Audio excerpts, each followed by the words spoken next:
नमस्कार मित्रों, आज इस वीडियो के माध्यम से हम बताने वाले हैं आपको संस्कृत समास की क्लास।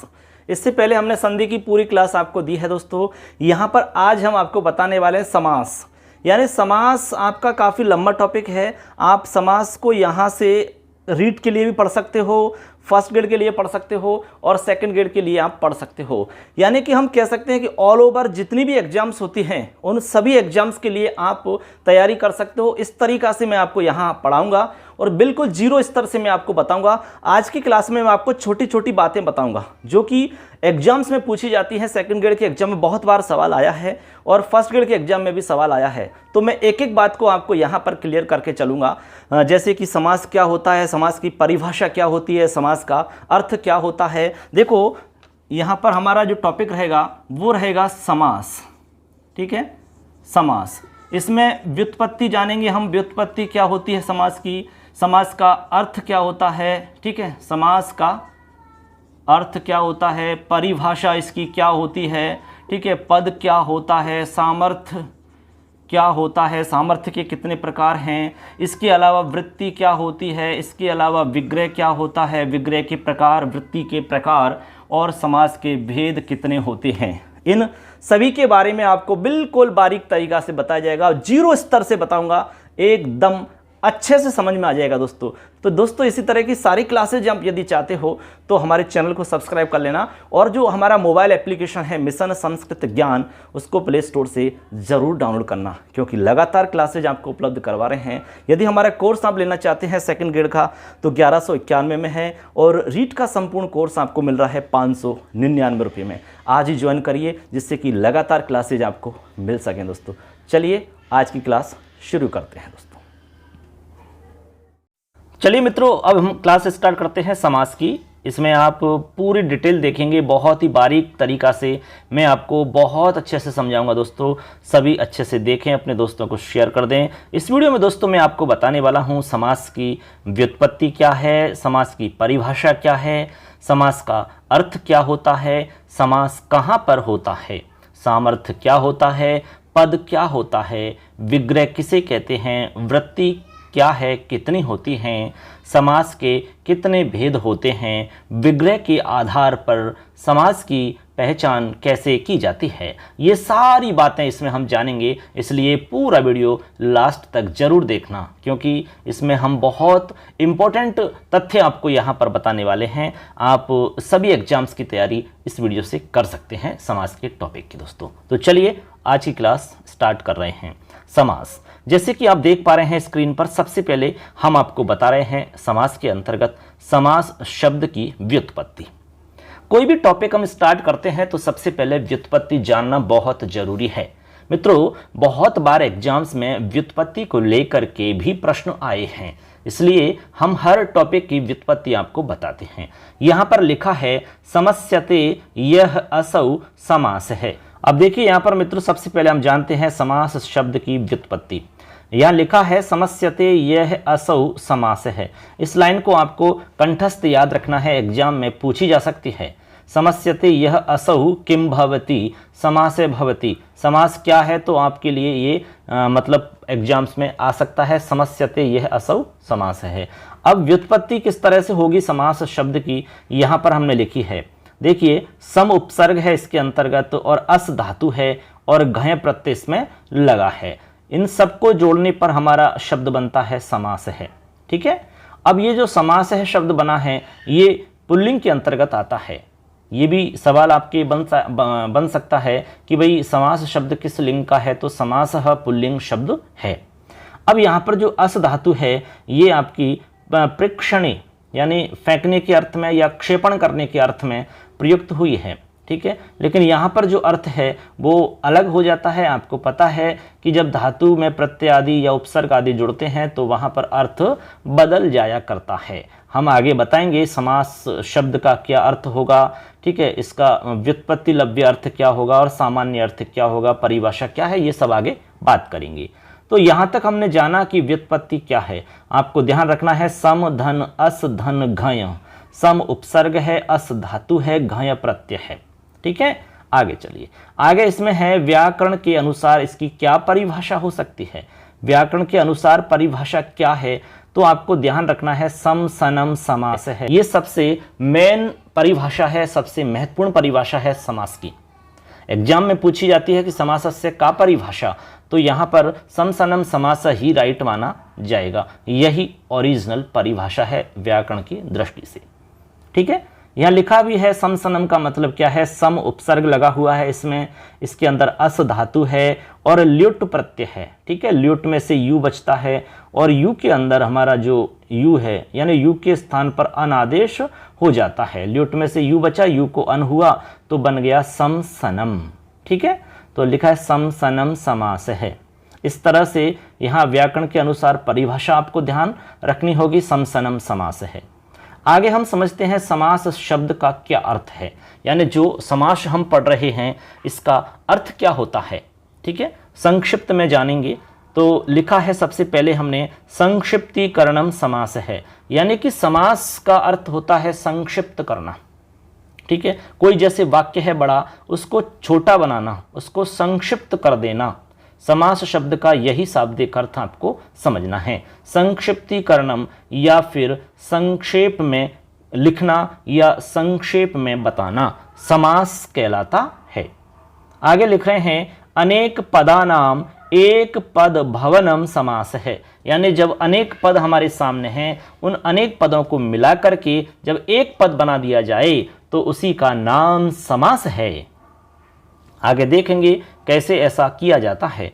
तो याद रखना है अनेक पदानाम एक पद भवनम समास है। जैसे राज्ञ है, पुरुष है, ये दो पद हैं हमारे सामने, दोनों को मिलाया और बना लिया हमने राज पुरुष है। तो एक पद बना दिया हमने राज पुरुष है। जैसे यहाँ लिखता हूँ मैं राज्ञ है पुरुष है, जैसे ये राज्ञ है पुरुष है, इनको मिलाया हमने तो बन गया राज पुरुष है। ये हमारा एक पद बन जाता है राज पुरुष है। समझ रहे हैं बात को। तो ये क्या किया हमने, दो पद थे, दोनों पदों को मिलाया, उसके बाद में एक पद बन गया। यही लिखा है अनेक पदानाम एक पद भवनम, तो एक पद हो गया, अर्थ वही निकलेगा जो कि हमारे दो पदों का अर्थ था। जैसे राजा का पुरुष, तो राज पुरुष का अर्थ भी राज्ञः पुरुषा सेम रहेगा। ठीक, आगे देखो, आगे लिख रहे हैं अनेक पदानाम एकत्रीकरणम समास है, यानी अनेक पदों को जब एक जगह कर दिया जाता है तो उसका नाम भी समास है। परिभाषा एक ही अर्थ दे रही है सभी। ठीक है, लेकिन थोड़ा थोड़ा सा शाब्दिक यहाँ पर मतलब परिवर्तन किया गया है। आगे है इसमें परस्परान्वितानाम योग्यता पदानाम एक पदी भवनम समास है। बात समझ में आई। परस्परान्वितानाम योग्यता पदानाम एक पदी भवनम समास है, अर्थात परस्पर अन्वित व अर्थ की योग्यता वाले अनेक पदों की विभक्तियों का लोप करके उन सब का एक पद बना देना समास कहलाता है। बात समझ में आई। यानी जो परस्पर अन्वित व अर्थ की योग्यता वाले जो अनेक पद हैं उन पदों की विभक्तियों का लोप करके उनका एक पद बना देना समास कहलाता है। जैसे राज्ञ है पुरुष है, तो यहां पर राज्ञ में षष्ठी विभक्ति है, पुरुष में प्रथमा विभक्ति है। तो यहां से हमने जैसे मिलाएंगे तो इन विभक्तियों का लोप करके जब एक पद बनाएंगे तो बनेगा राज पुरुष है। क्या बनेगा, राज पुरुष है। इस तरह से यहां पर हमने ये चार पंक्तियों के माध्यम से समास शब्द का अर्थ स्पष्ट किया। ठीक है, अच्छे से क्लियर हो जाना चाहिए। ये चारों लाइन आपके लिए वेरी वेरी मोस्ट इंपॉर्टेंट हैं।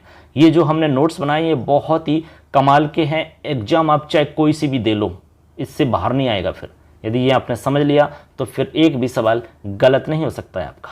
आगे चलिए, आगे है समास होता है, मतलब समास कब होता है, उसके लिए क्या शर्तें हो सकती हैं, समास के लिए क्या मतलब शर्त हो सकती हैं। इसके लिए दो बातें ध्यान रखनी है मित्रों। एक तो अर्थ की योग्यता होनी चाहिए, यानी कि वहां पर अर्थ की योग्यता हो। जिस पद में हम समास कर रहे हैं वहां पर अर्थ की योग्यता होना बेहद जरूरी है। इसके अलावा नंबर 2 पर है परस्पर अन्वित होना चाहिए, यानी कि परस्पर उनमें संबंध होना चाहिए या परस्पर वे संबद्ध हों, तभी जाकर के हम समास कर सकते हैं। लिखा है कि ऐसे पदों में समास की प्रक्रिया हो सकती है, जिसमें अर्थ की योग्यता हो, परस्पर अन्वित हो, उसी जगह पर समास की प्रक्रिया की जा सकती है। ऐसा आपको ध्यान रखना होगा। मैं आगे और बताऊंगा इसको डिटेल से। तो यहाँ तक जो छोटी छोटी बातें बताई हैं वो आपको ध्यान में रखनी हैं। आगे चलिए, हमारा एक इसमें सूत्र है, समर्थ है पद विधि। इस सूत्र से हम बहुत सारी इंपॉर्टेंट जानकारी यहाँ पर आपको बताते हैं। चलिए, सूत्र को समझना है। समर्थ है पद विधि, यानी कि सूत्र ये बता रहा है कि हमें समास कहाँ पर करना है, समास के लिए क्या शर्तें होनी चाहिए, इसमें डिटेल से बताया जा रहा है। सबसे पहले इसमें लिखा है कि समास कार्य पद विधि है, यानी कि जो समास कार्य या समास विधि है, देखिए समास कार्य या फिर इसको हम कह सकते हैं समास विधि। ठीक है, विधि का मतलब यहाँ पर कार्य से है, तो समास विधि जो है ये आपकी पद विधि है। इसको हम पद विधि कहेंगे। क्या कहेंगे? पद विधि। पद विधि यानी कि सार्थक पदों में ही होती है, यानी कि जो पद विधि है या समास का कार्य होता है वो समर्थ पदों में ही संभव है, सार्थक पदों में ही संभव है। ये हमारी पहली लाइन आपको समझ में आ गई होगी कि समास कार्य या समास की विधि पद विधि मानी जाती है। समास विधि पद विधि है तथा पद संबंधी विधि हमेशा सामर्थ्ययुक्त या सामर्थ्य आश्रित सार्थक पदों में ही होती है। इसलिए समास भी समर्थ पदों में ही संभव हो सकता है, ऐसा इसका मतलब होगा। ठीक है, आगे चलिए। आगे कह रहे हैं कि समास समर्थ पदों में ही होता है। स्पष्ट हो गया है। जहां पर पदों में समर्थता नहीं होगी, आपस में सामर्थ्य नहीं होगा, वहां पर हम समास नहीं कर सकेंगे। अभी आगे बताऊंगा मैं कि किस तरह से समास नहीं होता है। ठीक, आगे चलिए। आगे इसमें बता रहे हैं कि समर्थ पद क्या है। समर्थ पद के विषय में यहां पर लिखा जा रहा है। देखिए आप यहां से समर्थ पद, यहां देखिए आप ऐसे समर्थ पद के विषय में कह रहे हैं कि जिन दो पदों में समास होता है उनमें परस्पर अर्थ की संबद्धता होनी चाहिए, समर्थता होनी चाहिए और आकांक्षा होना आवश्यक है। ये तीन बात आपको अच्छे से समझ लेनी है। यानी कि जिन पदों में आप समास करने जा रहे हैं, जैसे हमने लिखा राज्ञ है पुरुष है, राज्ञ है पुरुष है। ठीक है, ये हमारे सामने मित्रों दो पद हैं। तो यहां कह रहे हैं कि जिन पदों में आप समास करने जा रहे हैं उनमें परस्पर अर्थ की संबद्धता होनी चाहिए। यानी कि ये दो पद हैं, इनमें अर्थ की संबद्धता हो, यानी अर्थ अन्वित हो, अर्थ इनमें बैठना चाहिए, अर्थ इसमें निकलना चाहिए और दोनों ही पद आपके सार्थक होने चाहिए। एक बात हो गई। इसके अलावा है समर्थता होनी चाहिए। समर्थता, समझ रहे ना बात, यानी ये समर्थ होने चाहिए दोनों एक दूसरे के प्रति। इसके बाद में आकांक्षा होनी चाहिए, आकांक्षा, तभी जाकर के आप समास कर सकते हो। अब यहां पर देखिए एक दूसरे से अन्वित हैं ये, यानी राज्ञः कहने से हम ये समझ रहे हैं कि राजा का कोई है। राज्ञः का मतलब होता है राजा का। तो यहां पर हमें आकांक्षा हो रही है, यहां पर एक संबंध जुड़ रहा है किसी न किसी से। राजा का क्या, ऐसा हमारे दिमाग में प्रश्न आता है कि आखिर राजा का क्या। तो पुरुष भी हो सकता है और अश्व भी हो सकता है, भवन हो सकता है, घर हो सकता है, कुछ भी हो सकता है। ऐसे हमारे दिमाग में कई मतलब आकांक्षाएं होती हैं, कई जिज्ञासाएं उत्पन्न होती हैं। तो इसका मतलब ये है कि इन दोनों में आपस में एक दूसरे से क्या कह सकते हैं, हम अन्वित कह सकते हैं इनको। इनमें हम सामर्थ्य भी कह सकते हैं और यहाँ पर आकांक्षा भी दिखाई दे रही है। तो ऐसे पदों में ही हम क्या कर सकते हैं, समास कर सकते हैं। लेकिन आपको ये बात भी समझनी है, जहां पर ये नहीं है, यानी संबद्धता नहीं है, समर्थता नहीं है, आकांक्षा नहीं है, वहां समास नहीं हो सकेगा। समास वाले पदों में अर्थ उत्पन्न करने का सामर्थ्य होना चाहिए। कहने का सीधा मतलब ये समझना है, यानी कि अर्थ उत्पन्न कर सकें इतनी समर्थता उनके अंदर होनी चाहिए। सामर्थ्य नहीं होने पर समास कार्य हम नहीं कर सकते, ये आपको समझना है। कैसे? उदाहरण से मैं बताता हूं कि जब पदों में अर्थ स्पष्ट करने का या अर्थ उत्पन्न करने की समर्थता नहीं होती है तब समास हम नहीं कर सकते हैं। उदाहरण देखिए, मैंने यहां दो उदाहरण लिखे हैं इस तरह के।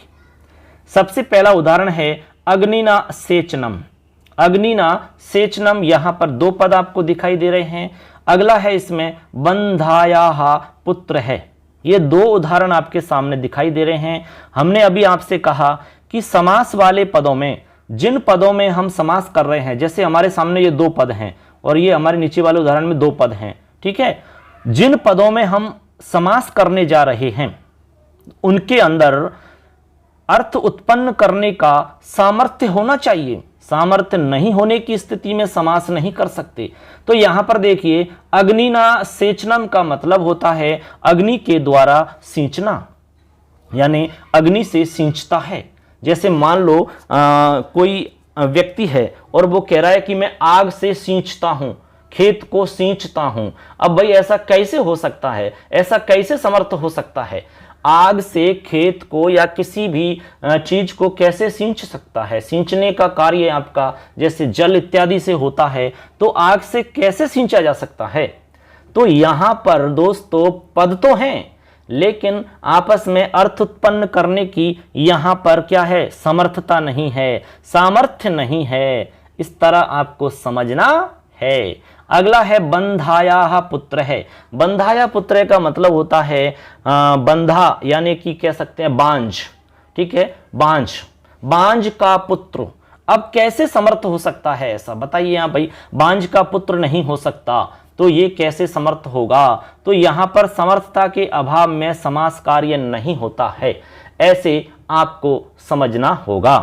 तो हमने आपसे कहा कि समास वाले पदों में अर्थ उत्पन्न करने का यदि सामर्थ्य है तो आप समास कर सकते हो, और सामर्थ्य नहीं है तो आप समास नहीं कर सकते। मैंने आपके सामने दो उदाहरण रखे हैं, दोनों से आप समझ सकते हो, ठीक है। आगे चलिए, आगे देखिए, यहां पर बहुत ही अच्छी बात यहां पर आपको बता रहे हैं, इंपॉर्टेंट है एग्जाम की दृष्टि से। पदों में होने वाला जो सामर्थ्य है आपका, वो दो प्रकार का होता है। अभी हमने सामर्थ्य की बात की थी आपसे, अब आगे बता रहे हैं कि जो सामर्थ्य की हम बात कर रहे हैं वो सामर्थ्य आपका दो प्रकार का होता है। पहला एकार्थी भाव सामर्थ्य, दूसरा व्यापेक्षा भाव सामर्थ्य। अब एकार्थी भाव सामर्थ्य क्या होता है और व्यापेक्षा भाव सामर्थ्य क्या होता है, अलग अलग आपको थोड़ा सा हम स्पष्ट कर देते हैं। सबसे पहले देखिए, मैंने शॉर्ट में लिख भी दिया है, एकार्थी भाव सामर्थ्य का मतलब है समास में होने वाला जो सामर्थ्य होता है उसको हम एकार्थी भाव सामर्थ्य कहते हैं दोस्तों।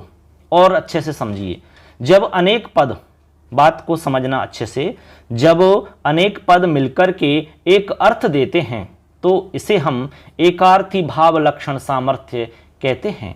बात समझ में आई? अनेक पद, जब अनेक पद हैं, ठीक है, दो पद हो सकते हैं, दो से अधिक पद हो सकते हैं, जब वो सारे पद मिलकर के एक अर्थ देने लगते हैं तो इसे हम कहेंगे एकार्थी भाव सामर्थ्य। अर्थ से ही पता लग रहा है, एकार्थी यानी एक अर्थ को प्रकट करने वाले हों, ऐसा, ठीक है। और भी समझिए, यह पदों में पाया जाता है। एकार्थी भाव सामर्थ्य जो है ये पदों में पाया जाता है। जैसे कि दूध और पानी मिलकर के एक रूप में ही हो जाते हैं, तो यहां पर कहने का अर्थ हुआ दूध और पानी दो अलग अलग पद हुए। दूध अलग है पद और पानी अलग है, लेकिन दोनों जब मिल जाते हैं तो यहां पर एक पद हो जाता है, तो इसे कहेंगे एकार्थी भाव सामर्थ्य, ठीक है ना। ऐसे आपको समझ लेना है। यहां पर अगली बात आपको समझनी है इसमें कि परस्परान्वित पदों में, यानी आपस में जो अन्वित पद हैं, उन पदों में पाए जाने के कारण एकार्थी भाव सामर्थ्य में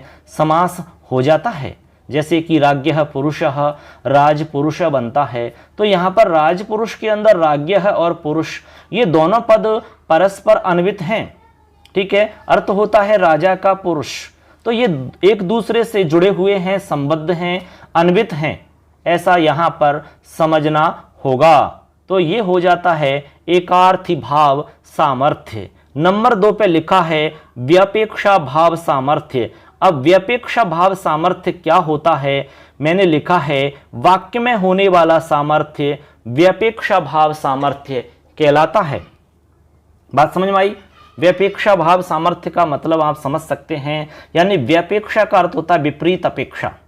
इसको हम ऐसे समझ सकते हैं। व्यपेक्षा का अर्थ क्या होता है? विपरीत अपेक्षा।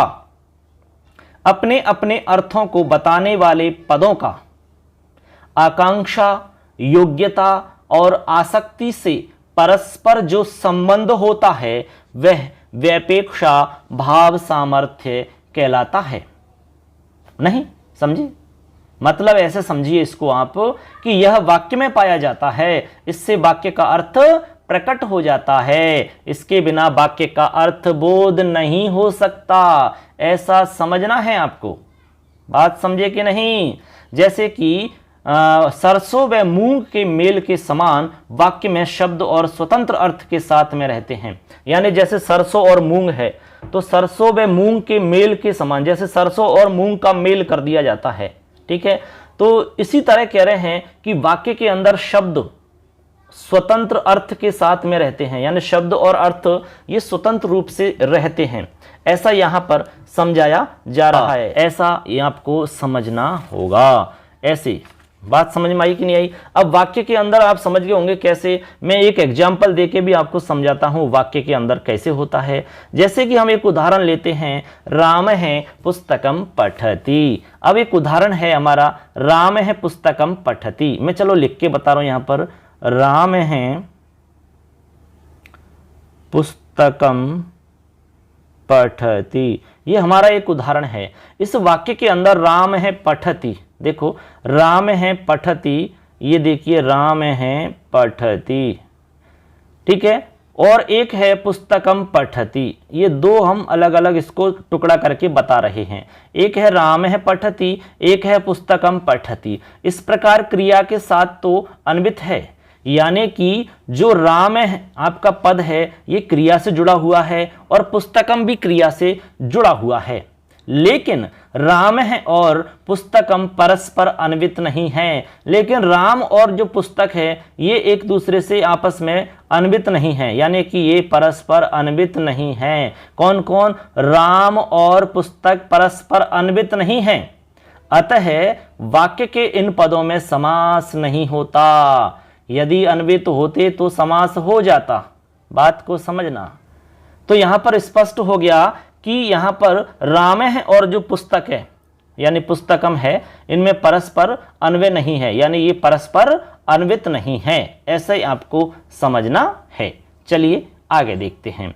आगे देखते हैं मित्रों, यहां पर देखिए बहुत ही इंपॉर्टेंट तथ्य आपको बताए जा रहे हैं। देखिए, समास संबंधी विशेष फैक्ट, या फिर यूं समझ सकते हैं कि समास संबंधी विशेष तथ्य या फिर आवश्यक पद, ठीक है। पद कह सकते हैं, तथ्य कह सकते हैं, फैक्ट कह सकते हैं, जो हमारे समास में काम आने वाले हैं। समास में जो छोटी छोटी बातें हैं जो कि काफ़ी इंपॉर्टेंट हो जाती हैं हमारी एग्जाम की दृष्टि से, उनको हम समझते हैं। चलिए, टॉपिक है समास संबंधी विशेष फैक्ट या आवश्यक तथ्य। सबसे पहले इसमें हमारा सूत्र है सहसुपा, ठीक है। अभी हम समास स्टार्ट नहीं कर रहे हैं, यानी समास से जुड़ी हुई छोटी छोटी बातें समझ रहे हैं। इनको नहीं समझोगे तो समास का टॉपिक आपको कभी भी क्लियर नहीं होगा, कभी भी आप समास के सवालों को सही नहीं कर पाओगे। इसलिए मैं जीरो से आपको ये बता रहा हूं। सहसुपा, सहसुपा सूत्र का क्या अर्थ है? सहसुपा कहता है कि सुप सुपा से, यानी समास केवल सुबंत पदों का किसी समर्थ सुबंत पद के साथ ही होता है। यानी कि आप यूं कह सकते हैं कि लौकिक प्रक्रिया में एक सुबंत पद का किसी अन्य सुबंत पद के साथ ही समास होता है। यानी कोई भी पद हो सकता है लेकिन सुबंत होना चाहिए। जैसे कि आपका इधर सुबंत पद हो गया, ठीक है ना, ऐसे उसके बाद में कोई दूसरा सुबंत पद हो गया, ऐसे। तो आपका यहां पर कह रहे हैं कि समास की प्रक्रिया हो जाएगी, सुबंत पद होना चाहिए। एक पद का किसी दूसरे सुबंत पद के साथ में समास होता है। और हम बात कर रहे हैं लौकिक प्रयोग की, ठीक है। तो उदाहरण दिया है, राज्ञ है, पुरुष है। यहां पर राज्ञ है जो पद है हमारा, ये षष्ठी विभक्ति वाला पद है, इसमें षष्ठी विभक्ति लगी हुई है। पुरुष में आपकी प्रथमा विभक्ति है। ये दोनों ही पद आपके सुबंत पद हैं। सुबंत पद का मतलब होता है मित्रों, जिस पद के अंदर, जिस शब्द के अंदर सुप प्रत्यय लग जाते हैं उसको कहते हैं सुबंत। अब ये दोनों ही पद आपके समर्थ पद कहलाते हैं, क्योंकि ये सार्थक पद हैं, इनसे अर्थ निकल रहा है, इसलिए इनको हम समर्थ पद कहेंगे। तो पहला पद है हमारा राज्य है षष्ट्यंत पद और पुरुष है प्रथमांत पद। इनको मिलाते हैं तो समास बनता है राजपुरुष है। क्या बनेगा? राजपुरुष है। इसको कहेंगे हम समस्त पद या समास युक्त पद, ऐसे आपको समझना है। तो बात स्पष्ट हो गई कि समास जो होता है वो सुबंत पद के साथ में ही होता है। एक पद सुबंत है, दूसरा पद भी सुबंत मिलना चाहिए, तभी हम समास कर सकते हैं। ठीक है, आगे चलिए। आगे यहाँ पर एक विशेष बात आपको और समझनी है, जो कि मैंने नोट डाल करके लिखी है। कह रहे हैं कि वैदिक प्रयोग में कहीं कहीं पर सुबंत और तिगंत ऐसी स्थिति में, यानी सुबंत के साथ में तिगंत पद की स्थिति रहने पर भी समास कार्य हो जाता है, ऐसा भी उदाहरण कहीं कहीं पर प्राप्त होता है। तो यहाँ पर नोट डाल के मैंने विशेष लिखा है कि वैदिक प्रयोग में कहीं कहीं सुबंत पद के साथ उत्तर पद में, यानी कि बाद में तिगंत पद रहने पर भी समास कार्य हो जाता है। अभी इससे पहले ऊपर मैंने बताया कि सुबंत के बाद में सुबंत पद होना चाहिए, यानी सुबंत पद के साथ सुबंत पद का ही समास होता है, लेकिन लौकिक प्रयोग में हमने बात बताई थी। अब यहां पर नोट डाल के लिख रहे हैं कि यानी कि वैदिक प्रयोग के अंदर कहीं कहीं पर सुबंत पद के साथ बाद में यदि तिगंत पद मिले तब भी समास हो सकता है। जैसे उदाहरण देखिए, पर्यभूषयत। पर्यभूषयत का मतलब हो गया परिधन, अभूषयत। अब अभूषयत आपका तिगंत पद है। तिगंत पद आप समझ सकते हैं कि जो भी हमारे धातु रूप होते हैं वो सब तिगंत पद होते हैं, ऐसे समझिए आप, क्योंकि धातु से तिंग प्रत्यय लगते हैं और शब्द से आपके सुबंत यानी कि सुप प्रत्यय लगते हैं। इधर आपका जो परि दिख रहा है ये आपका क्या है? सुबंत है। इधर आपका नीचे वाले उदाहरण में अनु दिख रहा है, ये सुबंत है, और आगे ए चलत लिख रहा है, ये आपका तिङंत है। तो यहाँ दो उदाहरण हमने लिखे हैं, पर्यभूषयत और अनुव्यचलत। ये दोनों उदाहरण आपको ध्यान रखने हैं। यहाँ पर क्या है मित्रों, एक तरफ हमारा एक पद तो सुबंत है और बाद वाला पद आपका तिङंत प्रत्यय है, तो ऐसी स्थिति होने पर भी समास कार्य हो जाता है, ये आपको हम समझाना चाह रहे हैं।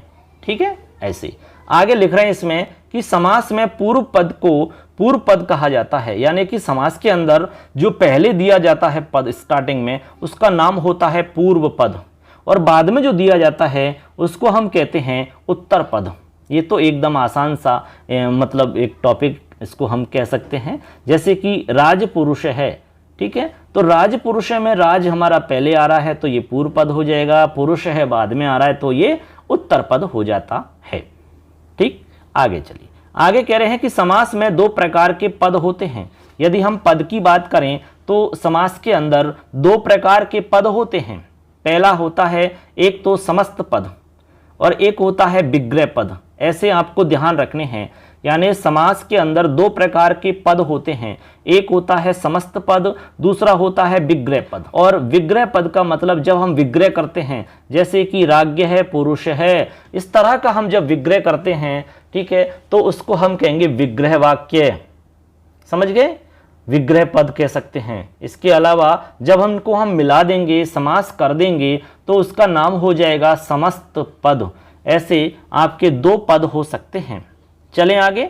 तो यहाँ तक छोटी छोटी बातें हैं, वो आपको हमने बहुत आसान तरीक़ा से समझाई हैं। आशा करते हैं आपको समझ में आ रही होंगी। आपको ये वीडियो कैसा लग रहा है कमेंट करके ज़रूर बताना, और अपनी तैयारी को लगातार बनाए रखना, क्योंकि यहाँ पर हम आपको लगातार क्लासेज उपलब्ध करवाएंगे। आपका पूरा सेकंड ग्रेड का कोर्स यहाँ पर करवाया जाएगा, रीट का कोर्स भी आपको यहाँ करवाया जाएगा। दोस्तों मैं पूरी कोशिश करूंगा कि जैसे कि आज मैं आपको यहाँ समाज की क्लास ले रहा हूँ, लेकिन मैं आज से ही आपकी साहित्य की क्लास भी स्टार्ट करूँ। मैं 2 क्लास स्टार्ट करने वाला हूँ। आपकी एक ग्रामर की क्लास रहेगी, एक साहित्य की क्लास रहेगी, दोनों एक साथ क्लास रहेंगी।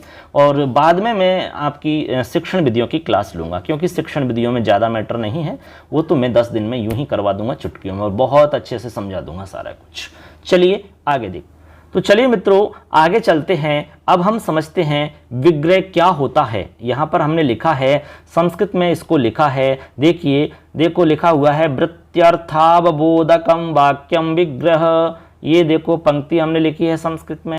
तो इस पंक्ति का अर्थ हो जाता है मित्रों कि वृत्ति के अर्थ को बताने वाला हमारा वाक्य विग्रह कहलाता है। क्या कहलाता है? विग्रह कहलाता है। जैसा कि लिखा हुआ है वृत्त्यर्थावबोधकम वाक्यम, यानी वृत्ति के अर्थ को बताने वाला जो वाक्य है उसी का नाम विग्रह है। या फिर आप यूं समझ सकते हैं कि समस्त पद के अर्थ को बताने के लिए पदों को अलग अलग करके जो वाक्य का रूप देते हैं, पदों को अलग अलग करके जो एक सेंटेंस का रूप दिया जाता है, वह सेंटेंस या वाक्य ही आपका विग्रह कहलाता है।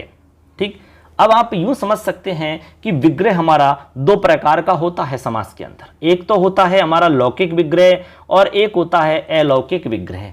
लौकिक विग्रह जो लोक में काम आता है और अलौकिक विग्रह आपका लोक में काम नहीं आता है। यानी कि लोक व्यवहार में जो काम आए वो लौकिक विग्रह है, और जो लोक व्यवहार में काम नहीं आए वो आपका अलौकिक विग्रह है। ऐसे आप सीधा तरीका आप जान सकते हैं। क्लियर? अब विग्रह से संबंधित कोई भी आपके दिमाग में डाउट नहीं होना चाहिए। चलें आगे। चलिए अब देखो आगे हमारा है वृत्ति। हमारा टॉपिक है वृत्ति। अब वृत्ति क्या है इसको समझते हैं। छोटे छोटे टॉपिक हैं। तो वृत्ति के लिए हमने संस्कृत में लिखा है परार्थाविधानम वृत्ति ही। इसका मतलब है पर अर्थ अभिधान, यानी पर अर्थ का अभिधान करना ही वृत्ति है। पर यानी कि बाद का या अन्य। ऐसे समझ सकते हो कि समास आदि के समय जब हम समास आदि कार्य करते हैं तो उस समय पदों में या पदों के द्वारा अपने अपने अर्थों को आंशिक या पूरी तरीका से छोड़ करके किसी दूसरे विशिष्ट अर्थ को बताना आपकी वृत्ति कहलाती है। क्या कहलाती है? वृत्ति कहलाती है। हमने लिखा है शॉर्ट में कि अन्य विशिष्ट अर्थ का कथन करने वाली वृत्ति कहलाती है। जिसके माध्यम से अन्य विशिष्ट अर्थ का कथन किया जाता है उसका नाम है वृत्ति। क्या नाम है? वृत्ति। पर अर्थ का जो अभिधान करे, पर अर्थ का जो मतलब प्रकाशन करे, पर अर्थ को जो बताए उसका नाम है वृत्ति। जैसे राज्ञ है पुरुष है, यानी राजा का पुरुष। अब यहां पर हम कहेंगे राजपुरुष है। अब राजपुरुष का जो अन्य विशिष्ट अर्थ होगा वो होगा पुरुष, यानी राजा का केवल यहां पुरुष अर्थ निकल रहा है। राज्ञ है पुरुष है बराबर राजपुरुष है। तो राजपुरुष का तात्पर्य यहां पर पुरुष है। किससे है? पुरुष। समझ गए ना? ऐसे तो ये पुरुष राजपुरुष जो है आपका, ये अन्य विशिष्ट आपका अर्थ कहलाता है। ऐसे समझना है आपको। तो ये हम इसको वृत्ति कहेंगे। क्या कहेंगे? वृत्ति। ठीक है ना?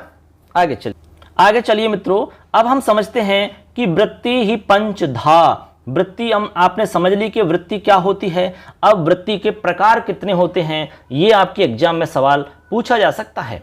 कतिधा वृत्ति या वृत्ति कितनी होती हैं? कतिवृत्तयः। तो आपको उत्तर देना है पंचवृत्तयः। 5 वृत्ति होती हैं। अब कौन कौन सी होती हैं इसके लिए एक लाइन याद रखनी है। इस लाइन में 5 का नाम आ जाएगा। कृतद्धित समासैक शेष शनाद्यंत धातु रूपाः पंचवृत्तयः। ये हमारी एक पंक्ति है जिसमें 5 वृत्तियों का नाम आ रहा है। कृतद्धित समास एक शेष शनाद्यंत धातु रूपाः पंचवृत्तया। अब एक एक को मैं लिख रहा हूं अलग अलग। पहली है कृदंत वृत्ति, दूसरी है तद्धितांत वृत्ति, तीसरी है समास वृत्ति, चौथी है एक शेष वृत्ति और लास्ट है सनाद्यंत धातु रूप वृत्ति। ये 5 वृत्ति होती है हमारी। क्या होती है? 5 वृत्ति। अब 5 वृत्ति को शॉर्ट में समझ लो आप। सबसे पहले है आपकी कृदंत वृत्ति। कृदंत वृत्ति का मतलब होता है कि धातु से कृत प्रत्ययों के योग से, यानी हमारी कोई भी धातु हो उसके बाद में कृत प्रत्ययों का योग हो, यानी कृत प्रत्यय जुड़ रहे हों उसमें, ठीक है। धातु के साथ में कृत प्रत्ययों के योग से अन्य विशिष्ट अर्थ का जब कथन होता हो तो वहां हम कहेंगे उसको कृदंत वृत्ति। जैसे पठ धातु है और तुमुन हमारा प्रत्यय है, इन दोनों को जोड़ेंगे तो बनेगा पठितुम। क्या बनेगा? पठितुम। इसका अर्थ निकलेगा पढ़ने के लिए। क्या अर्थ निकलेगा? पढ़ने के लिए। तो पठितुम जो है ये अन्य विशिष्ट अर्थ का कथन कहलाता है। तो यहां पर अन्य विशिष्ट अर्थ का कथन होगा पढ़ने के लिए, पठितुम। इसको कहेंगे कृदंत वृत्ति, यानी धातु से कृत प्रत्ययों का योग होने पर अन्य विशिष्ट अर्थ का जब कथन होता है तो उसे कहते हैं क्या? कृदंत वृत्ति। आगे है तद्धितांत वृत्ति। तद्धितांत, तद्धितांत में लिखा है शब्द प्लस तद्धित प्रत्यय, यानी कि शब्द से तद्धित प्रत्ययों के योग से अन्य विशिष्ट अर्थ का जब कथन होता है तो वहां हम कहेंगे इसको तद्धितांत वृत्ति। जैसे वसुदेव से अण प्रत्यय किया, वसुदेव हमारा शब्द है, उससे हमने अण प्रत्यय किया, अण प्रत्यय करके आदि वृद्धि आदि हो करके रूप बन गया वासुदेव है। क्या बन गया? वासुदेव है। अब विशिष्ट अर्थ निकलेगा इसका वासुदेव है श्री कृष्ण। क्या निकला? श्री कृष्ण। तो ये हो गया तद्धितांत वृत्ति, क्योंकि यहां पर शब्द से तद्धित प्रत्ययों का योग हो रहा है। ऐसे अब आप प्रत्यय पढ़ लोगे तो ये बात आपको समझ में जल्दी आ जाएगी। आगे चलिए, आगे है समास वृत्ति। समास वृत्ति का मतलब क्या होता है? समास कार्य होने पर अन्य विशिष्ट अर्थ का कथन होना समास वृत्ति है, ऐसा यहां मतलब है इसका।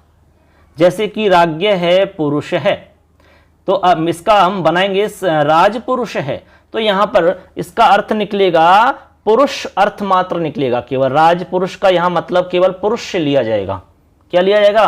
केवल पुरुष लिया जाएगा। जैसे चंद्र एव मुखम यस्याह सा, हम कहते हैं चंद्रमुखी, तो चंद्रमुखी का अर्थ केवल स्त्री लिया जाएगा। ऐसी स्त्री जिसका मुख चांद के समान है, चंद्रमा की तरह जिसका मुख है ना, उसको हम कहेंगे चंद्रमुखी। तो यहां चंद्रमुखी का विशिष्ट अर्थ केवल स्त्री लिया जा रहा है, यानी स्त्री है कोई, स्त्री विशेष। ऐसे यहां पर समास वृत्ति कहलाएगी। आगे है एक शेष वृत्ति।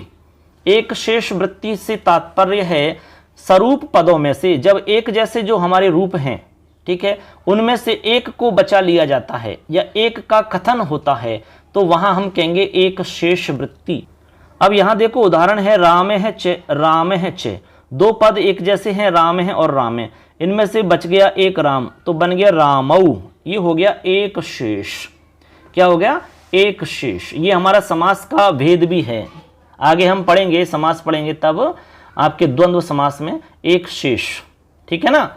ऐसे आगे चलिए, लास्ट है सनाद्यंत धातु रूप वृत्ति। सनाद्यंत धातु रूप वृत्ति से मतलब है कि धातु के साथ में जब आपके सनादि 12 प्रत्यय जुड़ते हैं, ठीक है, 12 प्रत्ययों में से किसी भी प्रत्यय का योग रहे, ठीक है, तब हम इसको कहेंगे सनाद्यंत धातु रूप वृत्ति। अब आपके सनादि 12 प्रत्यय कौन कौन से होते हैं वो आपको थोड़ा सा ध्यान रहना चाहिए, जिसमें आपके सन प्रत्यय आता है, एक आता है क्यच प्रत्यय आता है, इसके बाद में काम्यच है, क्यंग है, क्यश है, क्विप है, णिच है, णिंग है, यक है, यंग है, इयंग है, अच है। ये आपके 12 प्रत्यय सनादि प्रत्यय कहलाते हैं। इन प्रत्ययों के योग से अन्य विशिष्ट अर्थ का जब कथन होता है तो हम कहेंगे सनाद्यंत धातु रूप, यानी सनंत प्रत्यय जुड़ेंगे धातु के साथ में। ऐसे समझो आप, जैसे हमारी क्री धातु है, क्री धातु के साथ में सन प्रत्यय जोड़ दिया, सन प्रत्यय जोड़ने से हमारा रूप बनता है चिकीर्षय। क्या बनता है? चिकीर्षय। तो चिकीर्षय का अर्थ होता है करने की इच्छा। जैसे पठ धातु होती तो पठ से हम सन जोड़ते तो पी पठिश बनता, पढ़ने की इच्छा, ऐसा रूप बनता हमारा। तो क्री से बना चिकीर्षय, करने की इच्छा। इस तरह से हमने यहाँ पर 5 वृत्ति क्या हैं, कौन कौन सी होती हैं, उनका क्या मतलब होता है, एक एक को मैंने अच्छे से समझाया है आपको। तो अच्छे से समझ में आ गया होगा दोस्तों। एग्जाम की दृष्टि से ये सारे तथ्य बहुत ही महत्वपूर्ण हैं। चाहे आप फर्स्ट ग्रेड तक का एग्जाम दे लो, इनमें से सवाल आपको गारंटी से मिलेगा, इसलिए आप अच्छे से सुनना और समझना। कोई सवाल आपका रहता है, कोई डाउट होता है तो आप कमेंट में सवाल कर सकते हैं, निश्चित आपको उत्तर दिया जाएगा। आगे चलिए दोस्तों, यहाँ पर अगला हमारा बिंदु है, विग्रह के आधार पर समास के कितने भेद होते हैं। यानी विग्रह करने के हिसाब से हमारे समास के कौन कौन से भेद होते हैं। तो सिंपल है, इसका दो प्रकार के भेद माने जाएंगे। एक तो होता है स्वपद विग्रह, दूसरा होता है अस्वपद विग्रह। स्वपद विग्रह को हम अनित्य समास कहते हैं और अस्वपद विग्रह को हम नित्य समास कहते हैं। यहां से भी सवाल एग्जाम में एक दो बार पूछा है, तो ये आपको समझ में आना चाहिए कि अनित्य समास किसको कहते हैं। स्वपद विग्रह वाले समास को अनित्य समास कहते हैं और नित्य समास किसको कहते हैं। अस्वपद विग्रह वाले समास को आप कहेंगे नित्य समास। अब दोनों को यहां पर मैंने बताया है, देखिए सबसे पहले है स्वपद विग्रह समास। कह रहे हैं कि सभी पद विग्रह वाक्य में दिए गए हों, यानी कि सारे पद जब विग्रह वाक्य में दिए जाते हैं तो उसका नाम हो जाता है स्वपद विग्रह समास। बात समझ में आई कि नहीं। इसका दूसरा नाम है अनित्य समास, यानी कि जो विग्रह वाक्य में पद हैं आपके, सभी पद विग्रह वाक्य में आपको दिए जाएंगे। जैसे यूपाय दारू, ये हमारा एक वो है विग्रह, यूपाय दारू। तो यहाँ पर देखो, जब हम समास कर रहे हैं तो यूप दारू, आपको सारे पद मिल रहे हैं। यूपाय दारू इस तरह से ऑब्लिक करके लिखा है, यूपाय दारू, ठीक है। तो इसमें आपको सारे पद दिखाई दे रहे हैं कि नहीं दे रहे हैं, ऐसे समझो आप। तो हमने कहा कि समस्त पद के आपके सभी पद, समस्त पद का मतलब है जब हम विग्रह से समस्त पद बनाएंगे। जैसे राज्ञ है, पुरुष है, ये हमारा विग्रह है। अब इसको हम समस्त पद बनाएंगे, यानी समास युक्त पद बनाएंगे, उसका हम कहते हैं समस्त पद। समस्त पद के सभी पद विग्रह वाक्य में दिए गए हों तो उसको हम स्वपद विग्रह समास कहते हैं। जैसे सर्पात भयम, तो हम कहेंगे सर्प भयम। चौराद भयम, उसको कहेंगे चोर भयम। तो यहां पर दिया हुआ है चोराद भयम, आपका चोर भयम। यहां पर आपको सारे पद दिखाई दे रहे हैं। लेकिन कभी कभी ऐसा समास होता है, जब हम समस्त पद बनाते हैं तो हमारे सारे पद दिखाई नहीं देते हैं, कुछ पद परिवर्तित हो जाते हैं, अन्य रूप में दिखाई देते हैं, वो हमारे स्वपद में नहीं आते हैं फिर। तो पहला हो गया हमारा स्वपद विग्रह, यूपाय दारू, चोराद भयम, या फिर आप सर्पाद भयम कह सकते हैं, और भी बहुत सारे उदाहरण हो सकते हैं। आगे सेकंड नंबर पे अस्वपद विग्रह। अस्वपद विग्रह आपका पहले वाले का बिल्कुल उल्टा है। कह रहे मतलब समस्त पद के सभी पद विग्रह वाक्य में दिखाई नहीं देते हैं, यानी समस्त पद के, यानी समस्त पद का मतलब होता है आपका जो समास युक्त पद है उसके सभी पद विग्रह वाक्य में आपको दिखाई नहीं देते हैं। सारे पद दिखाई नहीं देंगे आपको, एक आध पद है जो परिवर्तित होकर दिखाई देंगे। तो इसका नाम हो जाएगा आपका अस्वपद विग्रह, यानी नित्य समास कहते हैं। जैसे रामस्य समीपम, ठीक है, रामस्य समीपम, यहाँ एक पद रामस्य है, इधर हमारा समीपम पद है। अब जैसे हम समस्त पद बनाएंगे इसका, या समास युक्त पद बनाएंगे, तो ये हमारे सारे पद हमें दिखाई नहीं देंगे। इसी का नाम है अस्वपद विग्रह, अस्वपद विग्रह। जैसे हमने बनाया तो रूप बनेगा उपरामम, उपरामम। यदि यहाँ दूसरा उदाहरण लें, जैसे कृष्णस्य समीपम, तो बनेगा उपकृष्णम। तो सारे पद कहाँ दिखाई दे रहे हैं बताओ। यहाँ पर उप नहीं दिखाई दे रहा, हमारा इस विग्रह वाक्य में कहीं पर भी उप नहीं है, लेकिन हमारे समस्त पद में दिखाई दे रहा है। इसका मतलब हुआ कि यहाँ पर नित्य समास है, यानी कि अस्वपद विग्रह समास है, ऐसा आपको समझना है। तो यहाँ तक हम ये अच्छे से समझ गए होंगे दोस्तों। अब चलिए दोस्तों आगे बढ़ते हैं। आगे हम आपको बहुत ही इंपॉर्टेंट जानकारी दे रहे हैं कि समस्त पद बनाने के लिए हमारी क्या प्रोसेस होती है, यानी स्टेप बाय स्टेप हम जानेंगे कि समस्त पद हम कैसे बनाते हैं, समास हम कैसे करते हैं, कौन कौन सी इसमें हमें बातों का ध्यान रखना पड़ता है, कौन कौन से काम हमें इसमें करने पड़ते हैं। इसमें 9 तथ्य आपको ध्यान रखने पड़ेंगे, 9 तथ्य। कोई भी समास आप करें तो 9 तथ्यों से आपको गुजरना होगा। कैसे, चलिए देखते हैं। सबसे पहले देखिए, समस्त पद बनाने की प्रक्रिया स्टेप बाय स्टेप क्या होती है, इन सारी प्रक्रियाओं से आपको गुजरना होगा, तब जाके आपका समास बनेगा। सबसे पहले हमें विग्रह करना होता है मित्रों। पहला काम होता है विग्रह करना। क्या होता है? विग्रह करना। अब विग्रह क्या होता है मैं आपको ऑलरेडी बता चुका हूं, यहां पर बताने की आवश्यकता नहीं है क्योंकि मैं पहले ही समझा चुका हूं विग्रह के बारे में। सर्वप्रथम विग्रह पद रखे जाते हैं, यानी कि सबसे पहले हम विग्रह करते हैं। अब विग्रह हमने कहा कि भाई दो तरह से किया जाता है। जैसे कि मान लो हम लेते हैं राज्ञ है पुरुष है, राज्ञ है पुरुष है। अब राज्ञ है पुरुष है भी एक विग्रह है हमारा, लेकिन ये लौकिक विग्रह है, इसका हम अलौकिक विग्रह भी रखेंगे। दोनों विग्रहों को हम साथ में रखेंगे। सबसे पहला काम राजन नश, ठीक है, राजन नश पुरुष सु, इस तरह से हमारा इसका अलौकिक विग्रह होगा। ये तो हो गया लौकिक विग्रह, इसका हम अलौकिक विग्रह करेंगे तो राजन नश पुरुष सु, ऐसे इसका हम विग्रह करेंगे। दोनों विग्रह हम सबसे पहले लिखेंगे। तो ये हमारी पहली प्रोसेस हो जाती है दोस्तों। पहला स्टेप है हमारा विग्रह करना। तो विग्रह कर दिया हमने, राज्ञ है पुरुष है, ये तो हो गया लौकिक विग्रह। और इसके बाद में हमने राजन नश पुरुष सु, ये कर दिया अलौकिक विग्रह। इसके बाद में हम करेंगे समास का निर्धारण। नंबर 2 पे लिखा हुआ है समास निर्धारण व सूत्र की प्रवृत्ति करना, यानी हम इसमें देखेंगे कि कौन सा समास होगा और कौन सा सूत्र लगेगा। ये हमें 2 नंबर पे काम करना होगा। बात समझ में आ रही है कि नहीं? ऐसे तो ये काम हम कर लेंगे। जैसे आप समास पढ़ लोगे तो आपको पता चल जाएगा कि यहां पर कौन सा समास होगा और कौन सा सूत्र काम करेगा। ऐसे आपको समझना है यहां पर, ठीक है ना। आगे चलिए, आगे है हमारा विग्रह पदों में सुप प्रत्ययों का लोप। विग्रह पद जो हमने किया है इसके अंदर से जो सुप प्रत्यय हैं उनका हमें लोप करना होगा।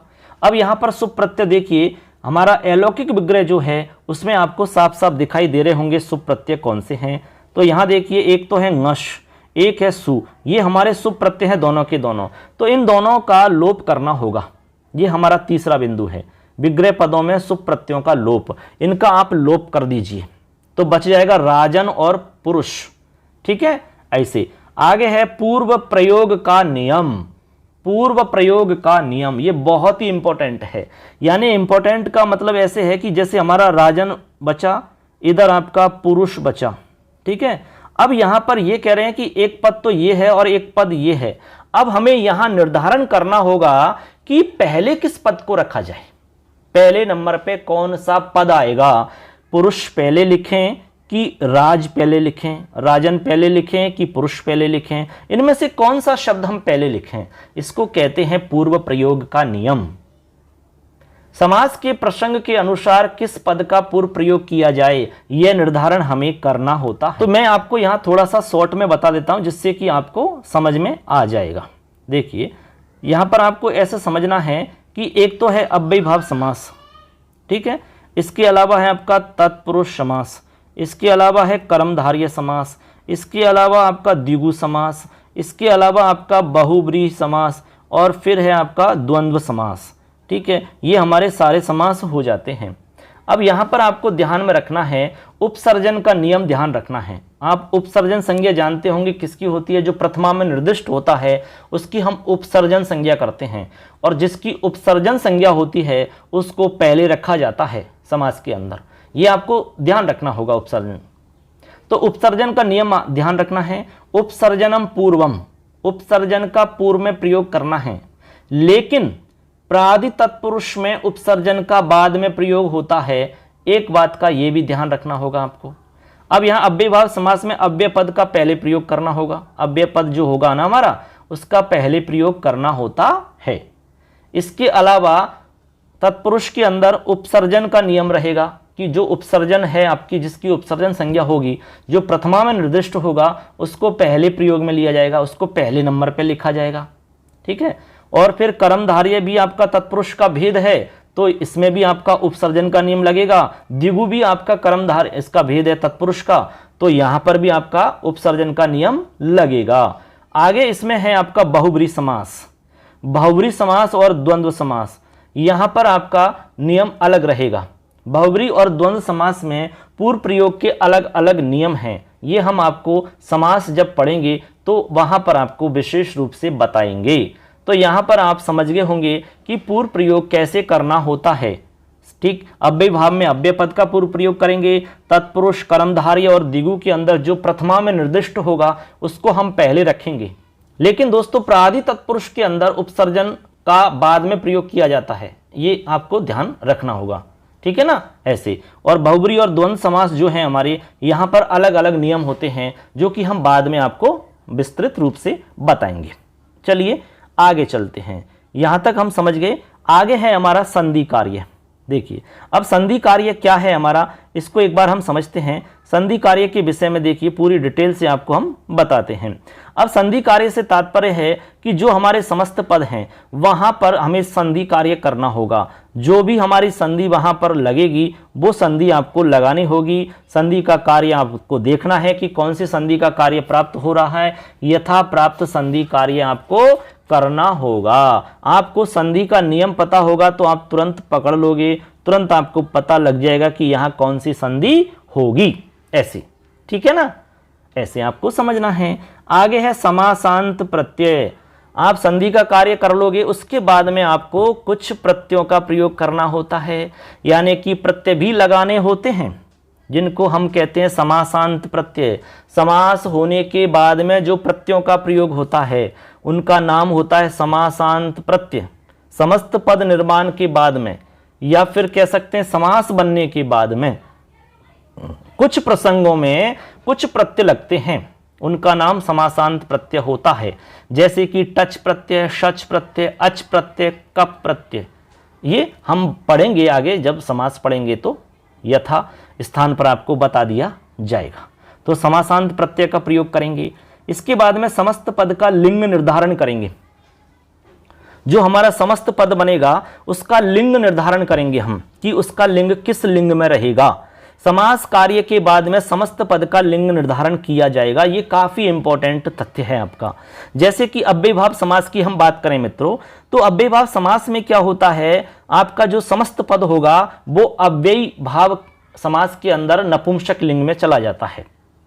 बात समझना, अव्ययी भाव समास के अंदर जितने भी उदाहरण होंगे वो सारे के सारे उदाहरण आपके नपुंसक लिंग में होंगे। ये नियम है, इसमें सूत्र चलता है एक अव्ययी भावश्च। वो कहता है कि अव्ययी भाव के अंदर जितने भी उदाहरण है वो नित्य नपुंसक लिंग में हो जाते हैं। अव्ययी भाव समास में समस्त पद जो है वो नपुंसक लिंग में होता है। ऐसे आपको हर समास के अंदर बात समझनी है। जैसे तत्पुरुष, कर्मधारय और द्वंद्व समास में उत्तर पद के अनुसार समस्त पद का लिंग निर्धारण किया जाता है। उत्तर पद के अनुसार, जैसे बाद में जो पद होगा उस बाद वाले पद के हिसाब से ही उस पूरे पद का लिंग निर्धारण करते हैं। इसके लिए एक सूत्र चलता है, परवल लिंगम द्वंद्व तत्पुरुषयोः। तत्पुरुष, कर्मधारय और द्वंद्व समास में बाद वाले पद के अनुसार उस पूरे पद का लिंग निर्धारण करते हैं। समझ रहे ना, जैसे राज्ञ है, पुरुष है, तो बनता है राज पुरुष है। तो बाद में हमारा कौन सा पद है, पुरुष, तो पुरुष के अनुसार राजपुरुष का लिंग निर्धारण करेंगे। तो पुरुष शब्द आपका पुल्लिंग है तो राजपुरुष का भी लिंग पुल्लिंग होगा। ऐसे यहां पर समझना है, ठीक है। जैसे हमने कहा कि राज्ञ है कुमारी तो राजकुमारी होता है ना, तो राजकुमारी हो गया। तो राजकुमारी में बाद वाला पद कुमारी है, तो कुमारी के अनुसार हम पूरे पद का जो लिंग निर्धारण करेंगे वो करेंगे स्त्रीलिंग में, तो बन जाएगा राजकुमारी, स्त्रीलिंग में बन गया। ऐसे मान लो हमने कहा कि राजभवनम, तो भवन पद हमारा नपुंसक लिंग है, तो पूरे पद का जो लिंग हो जाएगा वो हो जाएगा नपुंसक लिंग, बन जाएगा राजभवनम। बात समझ में आई कि नहीं? ऐसे आपको समझना होगा। तो इस तरह से मित्रों हमने जाना कि किस तरह से हम समस्त पद का लिंग निर्धारण करते हैं, यानी कि जब हम समास युक्त पद बनाएंगे तो उस पूरे पद का लिंग निर्धारण कैसे करेंगे। जैसे कि हमने यहां पर बनाया राजपुरुष है, ठीक है, तो ये हमारा समस्त पद हुआ। इसका हम लिंग निर्धारण कैसे करेंगे, इसको हम किस लिंग में रखेंगे, इसका निर्धारण कैसे किया जाता है, ये हमने आपको तरीका बताया था। अब चलते हैं मित्रों आगे अगले बिंदु पर, प्रातिपदिक संज्ञा। ये हमारा सेकंड लास्ट बिंदु है, प्रातिपदिक संज्ञा। अब हम क्या करेंगे, लिंग निर्धारण करने के बाद में हम प्रातिपदिक संज्ञा करेंगे उसकी, यानी कि हम उसमें सु औ जस जो हमारी प्रत्यय होते हैं, सुवादि प्रत्यय, वो हम लगाते हैं इसमें, यानी सु आदि प्रत्यय लगेंगे, सु औ जस जो हमारे प्रत्यय होते हैं 21 वो इसमें लगाए जाएंगे। जैसे हमारा पुरुष शब्द है तो पुरुष में हम, या राजपुरुष शब्द है तो इसमें हम सु प्रत्यय लगाएंगे। सु में से उ चला जाएगा, से बचेगा, से का रे होगा, रे का विसर्ग होगा, तब बनेगा राजपुरुष है। जैसे राम का रूप बनाते राम है, इस तरह राजपुरुष है बनता है। तो ऐसे सभी शब्दों में हम करेंगे, ये हम प्रातिपदिक संज्ञा सभी में करेंगे। सूत्र है कृत तद्धित समासाश्च। ठीक है, अब देखिए लास्ट बिंदु है मित्रों हमारा पद संज्ञा, यानी कि हमारे पास जो पद बना है ना उसमें हम क्या करेंगे, पद संज्ञा करेंगे। जो भी हमारे पास शब्द आया उसमें हम पद संज्ञा करेंगे और जो भी रूप बनेगा हमारा उसका हम प्रयोग करेंगे। तो इस तरह से मित्रों हमने यहाँ पर स्टेप बाय स्टेप जाना, आपको एक एक बिंदु को समझाया कि किस तरह से हम समस्त पद बनाते हैं। समास के अंदर ये प्रोसेस आपको सब जगह अपनानी होगी और काफ़ी इम्पोर्टेंट प्रोसेस है जो कि हमें एक एक बिंदु को समझना होता है और ये सारे बिंदु आपके लिए इम्पोर्टेंट हैं। तो इस तरह आप समझ गए होंगे। अब चलते हैं आगे अगले बिंदु पर। आगे हमारा बिंदु है समास भेदाः। समास के कितने भेद होते हैं, एकदम आसान सा बिंदु है, कोई इसमें दिक्कत वाली बात नहीं है। समास के भेद की बात करें तो दो प्रकार से हम समास का भेद करेंगे। एक तो है लघु सिद्धांत कौमुदी के अनुसार 5 भेद होते हैं। सिद्धांत कौमुदी यानी व्याकरण सिद्धांत कौमुदी के अनुसार 4 भेद होते हैं। यदि सवाल आया कि लघु सिद्धांत कौमुदी के अनुसार कितने भेद हैं तो पंचधा, स्पष्ट है समास 5 प्रकार का होता है। यदि सवाल आया व्याकरण सिद्धांत कौमुदी के अनुसार 4 उत्तर होगा। ठीक है ना, ऐसे आपको ध्यान में रखना होगा। अब देखो यहाँ कौन कौन से होते हैं, 5 में हमारा केवल समास है, अव्ययीभाव समास है, तत्पुरुष समास है, बहुब्रीहि समास है और द्वंद्व समास है। अब यहाँ पर तत्पुरुष के 2 भेद हैं, कर्मधारय और दिगु। इनको अलग से नहीं गिना जाता क्योंकि ये तत्पुरुष के भेद माने जाते हैं, दोनों ही तत्पुरुष के भेद होते हैं, इसलिए अलग से इनको नहीं गिना जाता। अलग से गिनते तो 7 भेद हो जाते। यहाँ पर आगे देखेंगे आप व्याकरण सिद्धांत कौमुदी के अनुसार 4 कैसे होते हैं। यहाँ पर आपका केवल समास नहीं है, अव्ययीभाव समास, तत्पुरुष, बहुब्रीहि और द्वंद्व समास। यहाँ भी तत्पुरुष के 2 भेद हैं, कर्मधारय और दिगु। तो इस जगह आपको आप देखेंगे कि व्याकरण सिद्धांत कौमुदी में केवल समास को स्वीकार नहीं किया गया है। तो व्याकरण सिद्धांत कौमुदी के अनुसार आपको 4 समास ध्यान रखने हैं और लघु सिद्धांत कौमुदी के अनुसार आपको 5 भेद ध्यान रखने हैं। ठीक है, अब इनमें हमने एक एक लाइन बताई है कि इन समास को हम कैसे समझेंगे। यहाँ से 1-2 सवाल जरूर आते हैं। पहला है केवल समास। केवल समास के लिए ध्यान रखना विशेष संज्ञा विनिर्मुक्तः केवल समास है, जो मतलब किसी भी प्रकार की संज्ञा से विनिर्मुक्त होता है, मुक्त होता है। ठीक है, विशेष संज्ञा से जो मुक्त होता है उसका नाम होता है केवल समास। ठीक, ऐसे आपको ध्यान रखना है। आगे है अव्ययीभाव समास। प्राय पूर्व पदार्थ प्रधान समास है, यानी जिसमें प्राय पूर्व पद प्रधान होता है उस समास का नाम है अव्ययीभाव समास। तीसरा है तत्पुरुष समास। प्राय उत्तर पदार्थ प्रधान तत्पुरुष समास है, जिसमें प्राय बाद वाला पद प्रधान होता है उसका नाम है तत्पुरुष। आगे है बहुब्रीहि समास। प्राय अन्य पदार्थ प्रधान है बहुब्रीहि समास है। प्राय जिसमें अन्य पद प्रधान होता है उसका नाम है बहुब्रीहि समास। लास्ट है द्वंद्व समास। प्राय उभय पदार्थ प्रधान है द्वंद्व समास है। प्राय जिसमें दोनों ही पद प्रधान होते हैं उसका नाम है द्वंद्व समास। ऐसे करके हमने आपको बताया समास के कितने भेद होते हैं, आप अच्छे से समझ गए होंगे। लघु सिद्धांत कौमुदी के अनुसार 5 भेद होते हैं और वैयाकरण सिद्धांत कौमुदी के अनुसार 4 भेद होते हैं। नाम हमने बता दिए, अच्छे से समझ लेना, सुन लेना, अपने दोस्तों को शेयर कर देना। अब लास्ट में आज की वीडियो के हिसाब से मैं एक बात और बता रहा हूँ, विग्रह के हिसाब से हम कैसे पहचान करते हैं समास की। इसमें एक श्लोक याद रखना है, श्लोक में वो सारी बातें लिखी गई हैं जिससे हम पहचान कर सकते हैं। क्या है देखिए, चकार बहुलो द्वंद्व स चाशौ कर्मधारय यश येषां बहुब्रीहि शेषस्तत्पुरुषयो मत है। इसका मतलब हो गया कि समास विग्रह में च के प्रयोग होने पर द्वंद्व समास होगा। चकार बहुलो द्वंद्व, च का प्रयोग होगा तो उसे हम द्वंद्व समास कहेंगे, और से चासव का प्रयोग होगा तो उसे हम कर्मधारय कहेंगे। यस्य और येषाम का प्रयोग होगा तो उसे हम बहुब्रीहि कहेंगे, और शेष में तत्पुरुष समझना है। शेष के अंदर तत्पुरुष होगा, ऐसा आपको समझना है। तो इस तरह से मित्रों हमने आपको आज के इस वीडियो में बहुत इंपॉर्टेंट तथ्यों की जानकारी यहाँ पर दी है, जिसमें हमने बताया समास की व्युत्पत्ति, परिभाषा, समास का अर्थ, समास कहाँ होता है, सामर्थ्य क्या होता है, पद क्या होता है, विग्रह क्या होता है, वृत्ति क्या है, कितनी है, समास के भेद कितने होते हैं, विग्रह से समास की पहचान कैसे की जाती है, ये सारे पदों के बारे में हमने जाना। तो ये था दोस्तों आज का हमारा वीडियो। कैसा लगा कमेंट करके जरूर बताना है। हमने पूरा प्रयास किया है कि आपको हर बिंदु को अच्छे से समझाया जाए, और मैंने यहाँ पर सरल उदाहरण के माध्यम से, ट्रिक के माध्यम से बिल्कुल जीरो स्तर से बताने का प्रयास किया है। ऐसे ही पूरा टॉपिक आपको बताया जाएगा। इसी तरह से जो भी हमारे और शेष आपके टॉपिक बचे हैं उन सबको भी मैं आपको क्रम से बताऊंगा। मैं आज या कल में आपको साहित्य की क्लास भी स्टार्ट करने वाला हूं दोस्तों। साहित्य की क्लास के मैं नोट्स बना रहा हूं अभी, तो आज क्लास में रिकॉर्ड करूंगा। हो सकता है आज रात तक या सुबह तक आपको क्लास मिल जाएगी। तो मेरा उद्देश्य है कि एक ग्रामर की क्लास और एक साहित्य की क्लास में दोनों एक साथ चलाऊंगा।